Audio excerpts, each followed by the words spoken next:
मेरा नाम संतोष कुमार है और कुश्ती से संतोष पहलवान के नाम से प्रसिद्ध है। मैं कुश्ती का शुरुआत 2016 या 17 से स्टार्ट हम किए। मेरे पिताजी भी बहुत अच्छे पहलवान थे जिनका नाम सरयुग पहलवान के नाम से मशहूर है। उन्हीं का शिष्य नागा पहलवान, आनंदी पहलवान, कई अन्य पहलवान इस हलसी प्रखंड में हुए जो सिर्फ खेल लेने से विद्या से दूर थोड़ा हो जाता है। गांव वाले शुरुआत में बहुत बोलते थे कि यह सब का ज़माना नहीं रहा, लेकिन अभी क्या ज़रूरी है जो कि मेरे बिहार के युवा दिल्ली और सूरत, तमिलनाडु जैसे शहर में अपने परिवार से दूर होकर दिन काट रहे हैं। सिर्फ बड़ापन लूटने का काम करते हैं और पेपर में अपना वाहवाही लूटने का काम। हमने मैट्रिक, इंटर, ग्रेजुएशन, ITI हर एक पाठ को हम पढ़ कर रखे हैं। मेरे पास सर्टिफिकेट भी है। हम जॉब के लिए भी तैयारी करते हैं। जैसे खेल करने से, पढ़ाई से जीत के जो जाते हैं अपने कुर्सी पर बैठकर उन्हीं से एंजॉय करते हैं। और जनता के बीच में क्या दुख होता है, क्या सुख होता है, उनको क्या पता है। कुछ दिन पहले गांधी मैदान में जो बिहार दरोगा और बिहार पुलिस जो बने थे उनका नियुक्ति पत्र कब का ही मिल चुका था, और सिर्फ एक दिखावा करने के लिए कि हमारे महागठबंधन सरकार में हमने नौकरियों की बौछार लगा दी है। जो कि खुद तेजस्वी यादव अपने पोस्ट पर डाले हैं कि हमारे सरकार में आते देखिए हमने नौकरी की बौछार लगा दी। और जो बीजेपी है, भ्रष्टाचार पहला नंबर तो हटेगा नहीं बिहार में। बिहार से भ्रष्टाचार कभी नहीं हटेगा, कोई भी सरकार आ जाए। दंगल जीवन में मेरा पिता ही गुरु है। उन्हीं का देन है जो कुश्ती में जितने भी दाव पेच सीखे हैं। हम कहीं प्रैक्टिस करने नहीं गए। जिसके पास पैसा है वो नौकरी लो, आज जिसके पास नहीं है। अभी बिहार दरोगा वाला हुआ ना, दरोगा वाला में सब 8 लाख 10 लाख दे ही गया है सबको। अगर एक ठो एग्जाम अगर निकल गया तो सेकेंड एग्जाम में पैसा लेगा ही लेगा वो। जो कि खेलने के उम्र में पढ़ना चाहिए, पढ़ना के उम्र में खेलना चाहिए, ये सब नहीं। सब मोदी जी का कहना है कि खेल के साथ पढ़ाई होना चाहिए, क्योंकि हेल्थ इज वेल्थ। सोच है कि इस जिला और प्रखंड और गांव का नाम देश लेवल तक पहुंचाएं। यहाँ अगर पढ़ करके जाता है तो नौकरी होबे नहीं करेगा। वहाँ है कि 10 लाख 12 लाख का डिमांड है, 8 लाख 10 लाख 12 लाख का सब डिमांड है। जो पैसा देगा 10 लाख 12 लाख रुपया उसी का नौकरी होगा। दंगल में नाम कमा चुके हैं। क्यों नियुक्ति पत्र तो पहले का वैकेंसी था और पहले ही बट गया था, जो तो सिर्फ पब्लिसिटी के लिए बांटा गया है 12 तारीख। बिहार के नेता से यही कहना चाहेंगे कि पहले नंबर यहाँ के युवा को रोजगार मिलना जरूरी है। बड़े बिहार में कहा जाता है एक IAS IPS की एक फैक्ट्री है जो कि बिहार से ज़्यादा लोग निकलते हैं। लेकिन ये बात सच्चा भी है कि IAS और IPS ज़्यादा बनते वो बिहार से ही बनते हैं। और बिहार से इसलिए नहीं बनते हैं कि वो बिहार में पढ़ते हैं, बल्कि वो दिल्ली और अलग अलग कोटा जैसे संस्थानों में जाकर पढ़ते हैं, तब वो IAS और IPS बन जाते हैं। नीतीश कुमार तो करीब 7-8 बार मुख्यमंत्री भी बन चुके हैं। बताइए 8 बार मुख्यमंत्री, उसका तो मन बढ़ गया है। अच्छा लालू यादव भी अगर 15,000 साल तक रह गया तो उसका भी मौसी बढ़ गया। अब बेरोजगारी पर ध्यान देना चाहिए। बेरोजगारी क्योंकि चरम सीमा पर हमारे देश में है। बिहार में जो IAS बनते हैं वो बिहार में रहकर पढ़ते नहीं, वो कहीं और जाते हैं पढ़ने के लिए। और बिहार में 12-13 से मांग हुआ था, लेकिन अभी तक नहीं उस फील्ड को बारे में कोई नेता या प्रशासनिक व्यवस्था कोई नहीं सोचा। मेहनत से पढ़ लिख के एग्जाम देते हैं, लेकिन हम लोग का आज तक रिजल्ट भी नहीं होता है, नहीं मेरिट बना है, नहीं आज तक। स्टेट का वैकेंसी होता है वो सिर्फ दिखावे के वैकेंसी होता है और सीट पहले रिजर्व हो जाता है। और जहाँ तक बिहार पुलिस का और दरोगा का जहाँ सवाल है, बिहार पुलिस में कहा जाता है कि आपने 10 लाख में डायरेक्ट सेटिंग, दरोगा में 22 लाख सेटिंग। और ये सच्चाई भी है।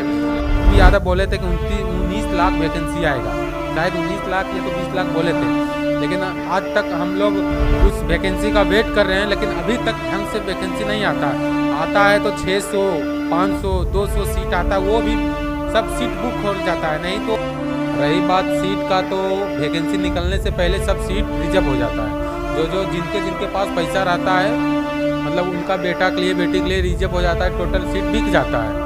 बड़ा जो योगदान है वो जातिवाद है। लोग कहते हैं कि अरे हमारा जाति है कि तो हम अपना जाति को ही वोट करेंगे, यादव है तो यादव है, बावन है तो बावने को वोट करेंगे। एक मुख्यमंत्री 17 साल या 15 साल तक नहीं रहना चाहिए। जो मुख्यमंत्री बना 5 साल में उसको हटा दो। चुनाव खत्म हो जाता है, आप जीत चुके होते हैं, तो आप युवाओं और उन ग्रामवासियों का कुछ नहीं सुनते। आखिर क्यों? जातिवाद, भ्रष्टाचार, हिंदू मुस्लिम से उठकर लोग देश के निर्माण के लिए जाएंगे और उनके भविष्य के लिए नेता भी उनके साथ योगदान। आप हेल्थी नहीं रहेंगे तो कैसे आप पढ़ पाएंगे? हमारा काम बनता तो बाहर में जाए जनता। कहीं ना कहीं लगता है नेता प्रशासन सब मिलकर वही कार्य करते हैं। ये कहानी बदल चुका है। अब खिलाड़ियों के लिए उतना ही योगदान है जितना कि पढ़ाई करने का योगदान है, क्योंकि एग्जाम होने से पहले क्वेश्चन लीक हो जाता है।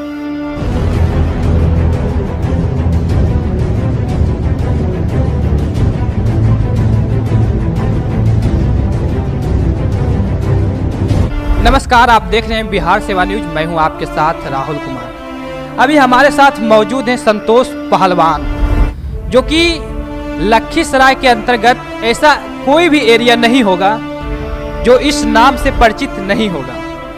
लगभग एरिया इसके नाम से जानते हैं और ख़ास करके इसके दंगल देखने के लिए जाते हैं, और जहां जाते हैं ये प्राइज लेकर ही आते हैं। ये राज्य स्तरीय तक भी खेल चुके हैं और वहां से भी फर्स्ट प्राइज लेकर आ चुके हैं। अभी कुछ दिन पहले ही भनपुरा गांव में एक दंगल आयोजित हुआ था। शेखपुरा में भी कुछ दिन पहले दंगल आयोजित हुआ था, उसमें भी इन्होंने फर्स्ट प्राइज लेकर आया था।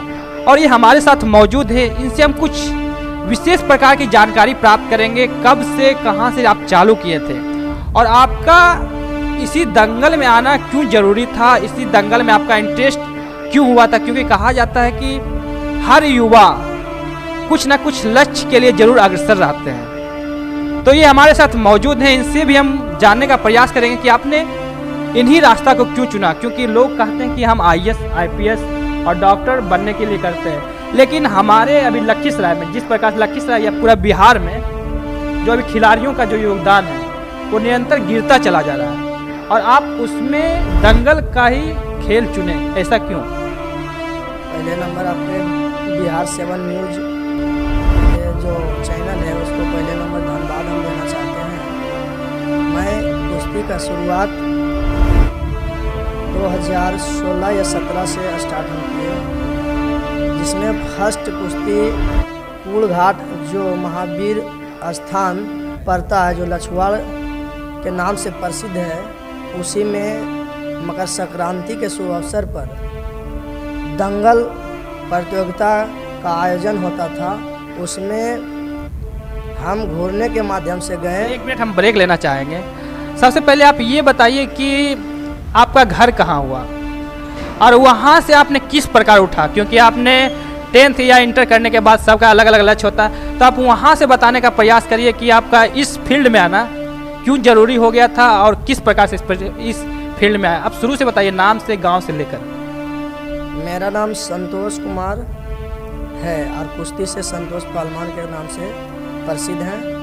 पहले मेरे पिताजी भी बहुत अच्छे पहलवान थे, जिनका नाम सरयुग पहलवान के नाम से मशहूर है। उन्हीं का शिष्य नागा पहलवान, आनंदी पहलवान, कई अन्य पहलवान इस हलसी प्रखंड में हुए, जो उन्हीं का देन है। उन्हीं से हम जितना भी दंगल में बड़े बड़े हस्ती को हासिल किए, उन्हीं का देन है। वही पिता ही मेरा गुरु है, उन्हीं का दाव पे से अभी तक हम चलते आ रहे हैं। यानी आपके पिताजी भी कहीं ना कहीं पहलवान थे और उन्हीं को जिंदा रखने के लिए, उन्हीं के राह पर चलने के लिए आप पहलवान को ही चुना, यही बात है। अच्छा, ये बताइए कि आपका जैसे हर एक कोई ना कोई गुरु होता है, तो आपके छात्र जीवन में और इस दंगल जीवन में कौन आपके गुरु और मार्गदर्शक थे? दंगल जीवन में मेरा पिता ही गुरु है, उन्हीं का देन है, जो कुश्ती में जितने भी दाव पेच सीखे हैं। हम कहीं प्रैक्टिस करने नहीं गए हैं आज तक। मेरे पिताजी जो थे उन्हीं के बदौलत हम आज दंगल में नाम कमा चुके हैं। क्योंकि हम हरियाणा, जो बोलता है कि हरियाणा जाना पड़ता है, दिल्ली जाना पड़ता है दाव पेच सीखने के लिए, वो सब हम नहीं किए हैं। उन्हीं का देन से हम लोग सीखे हैं। मेरा पिता ही सब है। अच्छा ये बताइए, आपने जहाँ जहाँ जाते हैं प्राइज लेकर आते हैं और अपने देश प्रदेश जिला ग्रामवासी का नाम ऊंचा करते हैं, लेकिन जब आपने इस फील्ड में कदम रखा था तो आपके गांव वाले बोलते होंगे कि दंगल कराने से क्या होगा, इससे बढ़िया कुछ नौकरी कर लेता, कुछ नौकरी के लिए पढ़ता। कहीं ना कहीं आपके घर पर भी दबाव पड़ता होगा और कहीं ना कहीं लोग आपसे कुछ अलग प्रकार की सोच भी रखते होंगे कि अरे यार ये दंगल करता है, लड़ता है, क्या इससे योगदान होगा। तो आप उस तरीके से सामाजिक तौर पर उस जीवन को किस तरीके से फेस करते थे? गांव वाले शुरुआत में बहुत बोलते थे कि यह सब का ज़माना नहीं रहा, लेकिन अभी सपोर्ट है।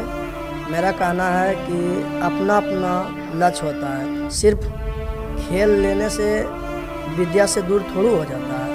हमने मैट्रिक, इंटर, ग्रेजुएशन, ITI हर एक पाठ को हम पढ़ कर रखे हैं। मेरे पास सर्टिफिकेट भी है। हम जॉब के लिए भी तैयारी करते हैं। जैसे खेल करने से पढ़ाई से दूर नहीं हो जाता, ये मानसिकता है लोगों को, गलत फहमी है, जो कि खेलने के उम्र में पढ़ना चाहिए, पढ़ना के उम्र में खेलना चाहिए, ये सब नहीं। सब मोदी जी का कहना है कि खेल के साथ पढ़ाई होना चाहिए, क्योंकि हेल्थ इज वेल्थ। बहुत सारे बुक में देखे होंगे फर्स्ट पेज पर लिखा होता है हेल्थ इज वेल्थ। इसके कहने का मतलब है पहले स्वस्थ, उसके बाद कोई चीज़ का ज़रूरत पड़ता है। आप हेल्थ ही नहीं रहेंगे कैसे आप पढ़ पाएंगे।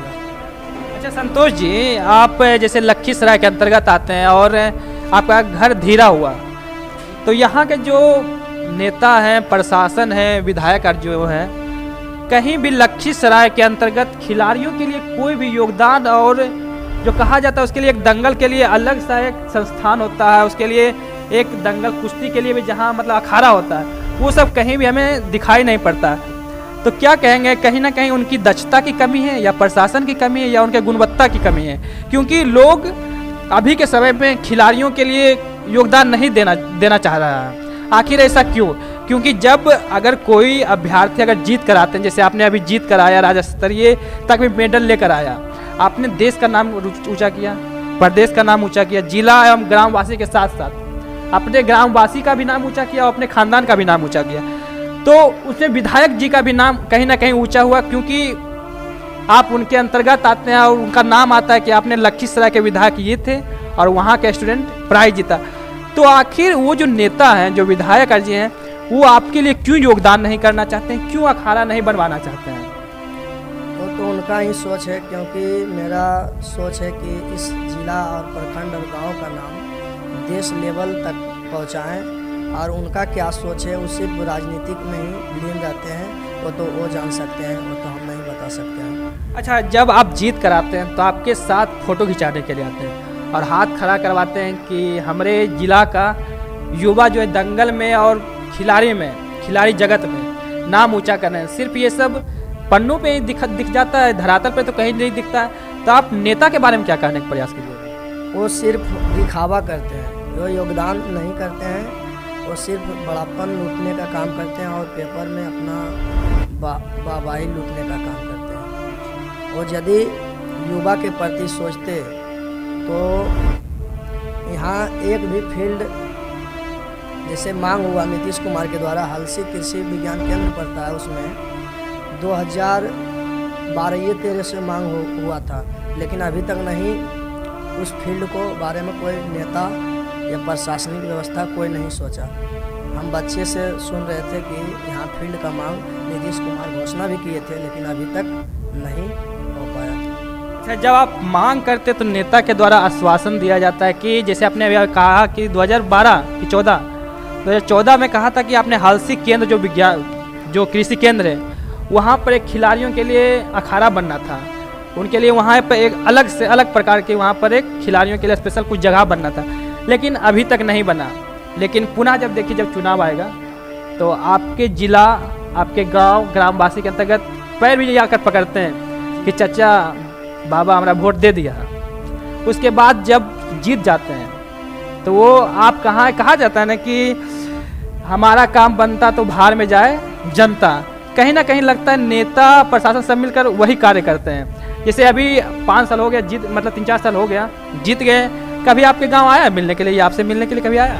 नहीं, कभी नहीं आए हैं। कभी नहीं आया। कभी नहीं आए। जीत के जो जाते हैं अपने कुर्सी पर बैठकर वहीं से एंजॉय करते हैं, और जनता के बीच में क्या दुख होता है क्या सुख होता है उनको क्या पता है, और सिर्फ वोट के लिए वो आते हैं। अच्छा संतोष जी, अगर आपको चुनने का मौका मिले कि युवाओं के लिए कोई ऐसा नेता होना चाहिए जो युवाओं के संपर्क में रहना चाहिए, देश के लिए सोचे, अपने ग्रामवासी के लिए सोचे, अपने जिला के अंतर्गत के लिए सोचे, तो उनके दक्षता में क्या क्या होना चाहिए ताकि युवाओं के लिए करना चाहिए और करना बहुत ज़रूरी होना चाहिए, ऐसा क्या क्या कार्य होना चाहिए? पहले नंबर बेरोजगारी पर ध्यान देना चाहिए। बेरोजगारी क्योंकि चरम सीमा पर हमारे देश में है।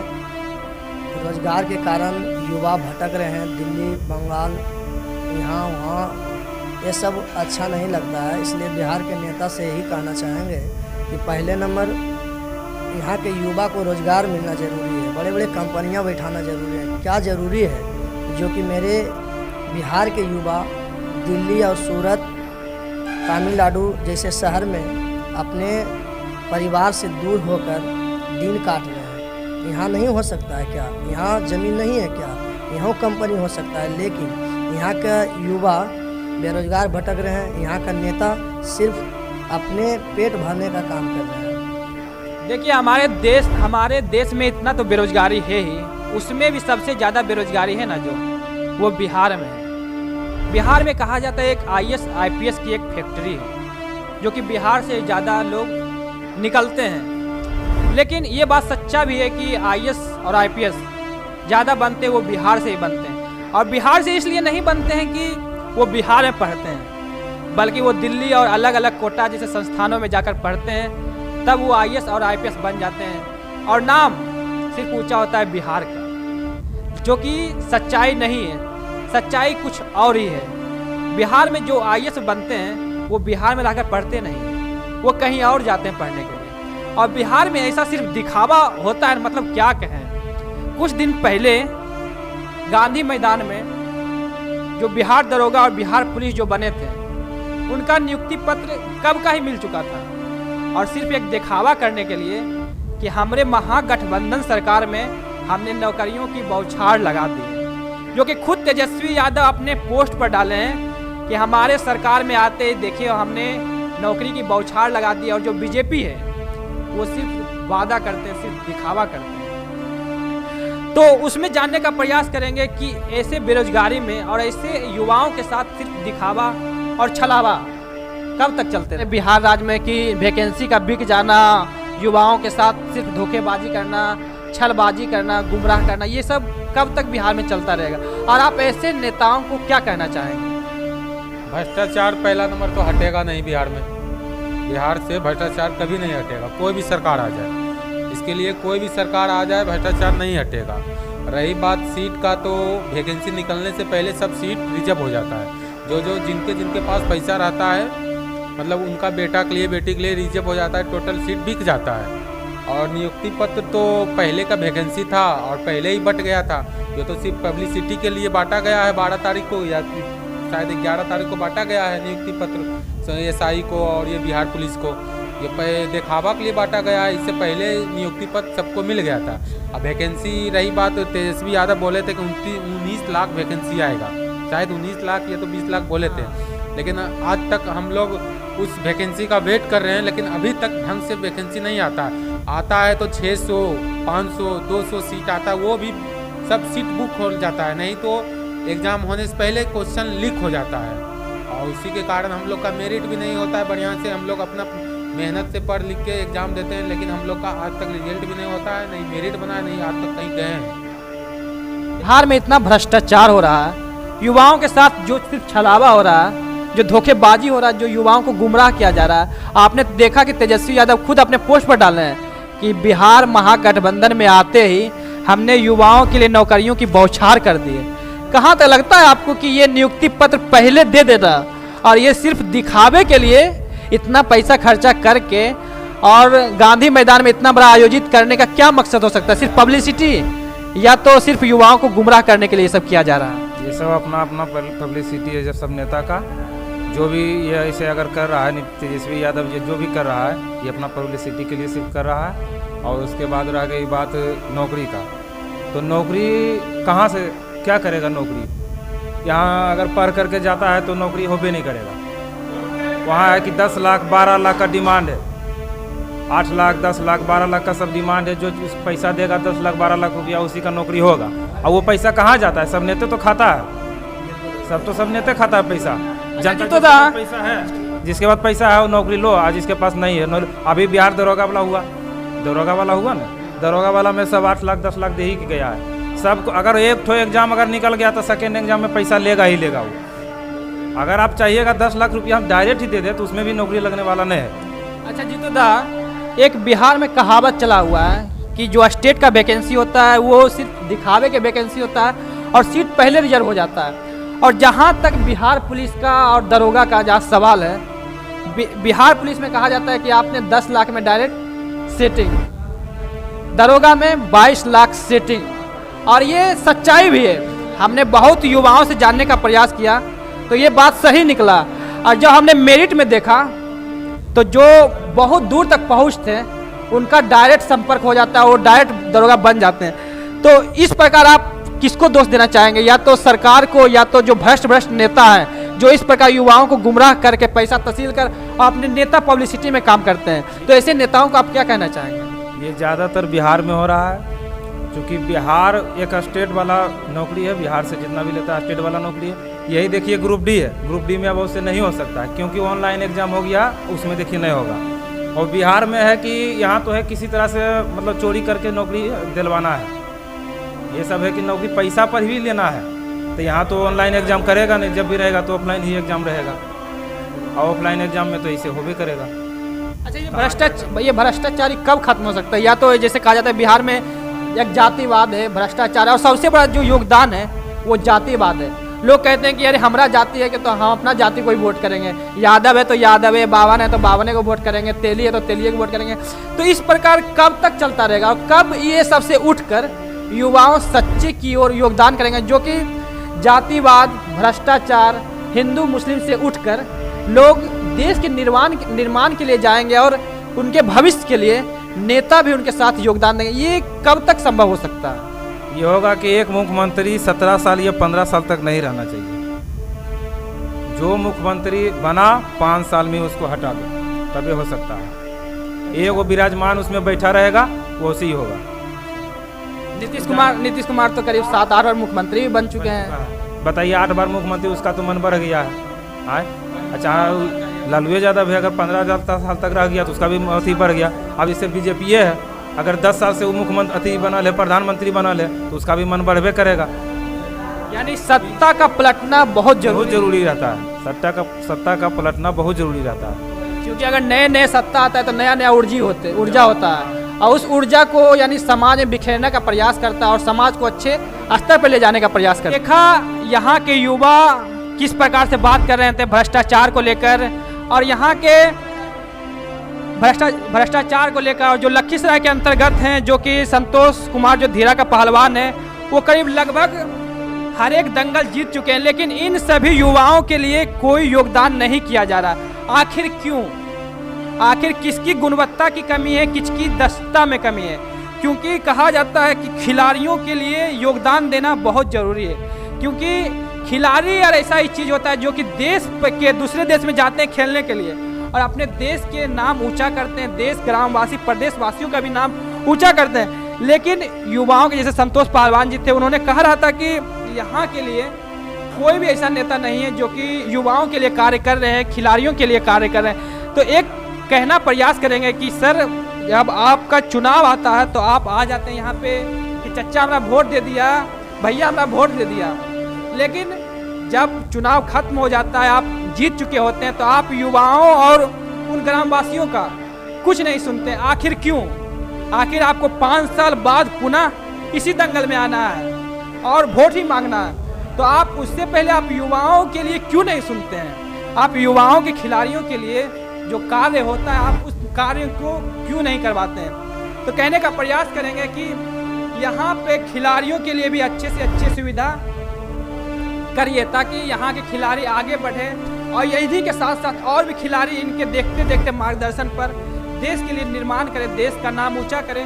और यही खिलाड़ी हैं जो देश से बाहर भी जाते हैं और अपने देश के लिए नाम भी करते हैं, क्योंकि देखा जा रहा है कि जो भारत का जो खिलाड़ी है वो बहुत कम ही मेडल ला पाते हैं। और मेडल ना लाने के मतलब यही है कि खिलाड़ियों के लिए कोई अच्छा संस्थान नहीं दिया जाता है, खिलाड़ियों के लिए कोई भी सुविधा प्रकार नहीं दिया जाता है, ताकि जाकि बिहार हो या भारत के अंदर कोई और भी स्टेट हो, कहीं भी खिलाड़ियों के लिए अच्छा सुविधा नहीं दिया जा रहा है। तो सरकार और प्रधानमंत्री जितने भी तमाम आयोग हैं जो कि खिलाड़ियों के लिए प्रोत्साहन करते हैं, उनसे कहने का प्रयास कर रहे हैं कि आप युवाओं के लिए, खिलाड़ियों के लिए सबसे ज़्यादा योगदान दीजिए। क्योंकि कहा जाता है कि पहले के समय में कहा जाता है कि पढ़े लिखोगे तो होगे नवाब और खेलो कूदोगे तो होगे खराब, लेकिन अब ये परिभाषा बदल चुका है। ये सिर्फ एक मन ग्रंथ कहानी थी कि पढ़ेगा लिखेगा तभी नवाब बन सकता है और खेलेगा कूदेगा तब खराब बन सकता है, लेकिन अब ये पूरी कहानी बदल चुका है। अब खिलाड़ियों के लिए उतना ही योगदान है जितना कि पढ़ाई करने का योगदान है,